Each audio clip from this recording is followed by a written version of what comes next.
You know, I was watching this clip of you and Huberman. It was really fascinating because you were talking about self-talk, the way you talk to yourself, and about how you adjusted that. I thought that was very, very interesting. That you would get so, you know, one of the problems with people like yourself, I guess myself too, people that get like really into things, is you get obsessed and then you get very hard on yourself if things aren't going well, or if it's not going exactly the way you want it to go, the way, you know, if you're not using proper technique, if you're not doing, and then for you had a real problem where you're like very hypercritical of yourself.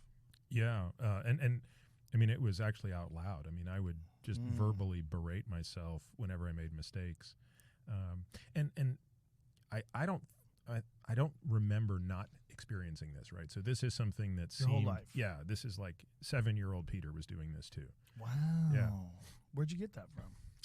I mean, I know it had to do with sort of, you know, various defects in my, you know, my life as a child. And I think there was just, I think everybody responds kind of differently to, the word trauma is a bit loaded, so I want to be kind of careful using it. But I think we all experience trauma. We're highly adaptable, right? So everybody adapts to trauma very well, I think, for the most part.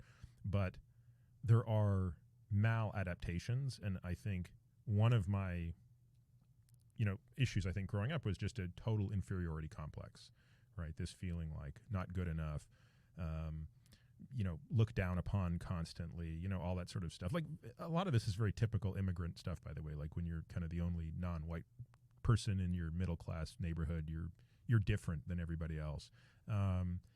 Look, I think that's what drew me into sports like boxing and martial arts at such a young age, right? It was kind of like I'll be different, I'll be better, I'll be tougher, all those things.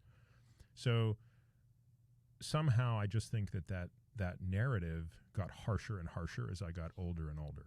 And it didn't matter, you know, what sort of accolades came with it, because it does produce good results sometimes. You know, you do get better.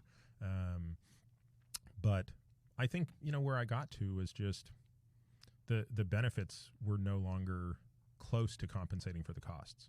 And I think the biggest costs were the costs, not just on me, which were there all along, but it's how it kind of spreads into your relationships with other people, most importantly, your family. Yeah, I realized at an early age that there's zero benefit in being hard on yourself, because I am, no matter what, I'm a perfectionist and I get very angry at myself. There's zero benefit to self-talk that's negative. So I cut that out of my life like very early on.